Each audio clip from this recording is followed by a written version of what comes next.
Marcus Aurelius couldn't sleep. Outside his tent a plague was killing his soldiers faster than any enemy blade. Inside, the most powerful, most feared man in the world was shaking with fear. Of failure, of illness, of the unknown. He didn't reach for wine. He didn't look for a distraction. He picked up a pen and did something almost nobody dares to do today. He argued with his own fear, until he beat it. 2,000 years later, we still can't sleep. Different tent, same war. The enemy is still that shapeless fear in the dark. But the men who ruled empires with death breathing down their necks had techniques we've forgotten. Not empty advice. Real psychological tools. Cold, practical, repeatable. 3 of them are about to change how your nervous system responds to fear. Starting tonight. Seneca was one of the richest men in Rome. Villas, servants, wealthier than most kings. And once a month he slept on a hard floor. He wore beggar's clothes. He ate the cheapest food he could find. Not as punishment, as training. He called it voluntary discomfort, choosing small, controlled hardship on purpose, so real hardship could never catch him off guard. Here's the psychology most people miss. Anxiety isn't caused by danger. It's caused by a lack of exposure to discomfort. Your nervous system doesn't panic because something is hard. It panics because something is new. The body reads the unknown as a threat, floods you with cortisol, and calls it anxiety. Seneca understood, centuries before neuroscience proved it, that the amygdala can be desensitized, not through willpower, through repeated voluntary exposure to the thing you fear, boredom instead of dopamine, silence instead of noise, a skipped meal instead of a delicious one. You're not doing this to toughen up with some vague athlete mentality. You're teaching your brain discomfort isn't bad.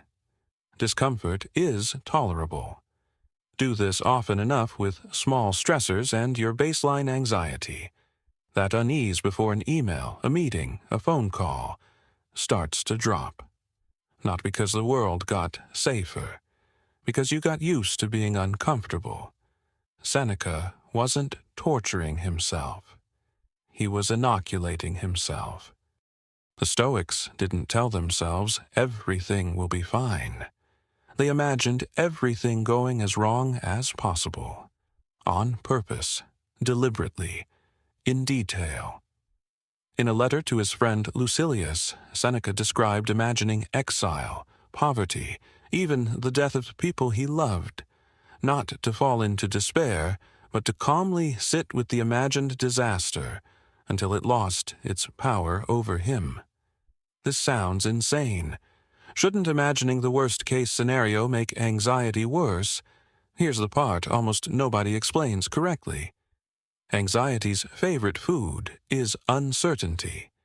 Your mind isn't afraid of getting fired.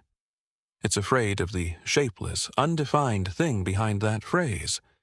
When you actually sit down and walk through the worst case step by step, where you'd live, who you'd call, what the first week would look like, you're doing something your brain physically can't do while staying afraid. You're giving the fear a shape. And a fear with a shape is a fear with limits. This is exactly what modern exposure therapy does for phobias. You don't overcome a fear of flying by avoiding planes. You sit inside the fear in a controlled way until your nervous system realizes, I don't need to imagine this. I need to face it. That's what Marcus Aurelius did. He reminded himself of it constantly. Marcus Aurelius kept returning to one meditation again and again in the middle of ruling the Roman Empire. He imagined hovering over the world, watching armies march like ants, watching cities rise and fall in seconds like time-lapse footage. He called it the view from above. And here's what almost every modern retelling of Stoicism embarrassingly gets wrong. They turn it into nothing matters, so don't worry. That's not it at all. That's a complete misread. The view from above isn't about insignificance. It's about correct scale. Your brain, especially under stress, can't tell the difference between a real danger and an ordinary trigger, because both fire the exact same alarm system and produce the exact same physical response in your body. Zooming out isn't a trick to make you feel small and unimportant. It's a recalibration tool.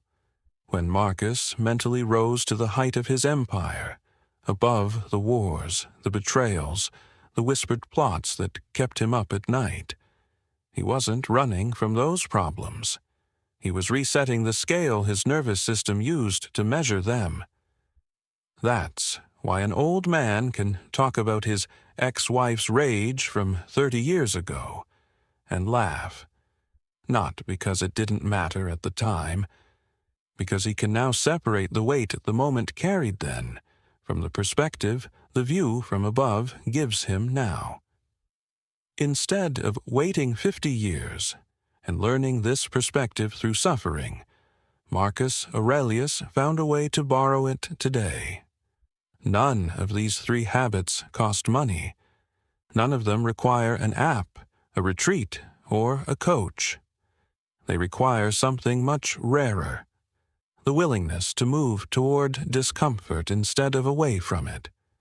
The willingness to look at the worst outcome instead of avoiding it with rosy expectations. The willingness to rise above the noise of our own self-importance, if only for a moment, and look down from above. Marcus Aurelius never intended for anyone to read his private notes. He wrote them for one person only, the man trying to survive as himself. A mind that once ruled an empire feared the unknown, just like people do today. But he went toward it, pen in hand, and tried, in some small way, to conquer it.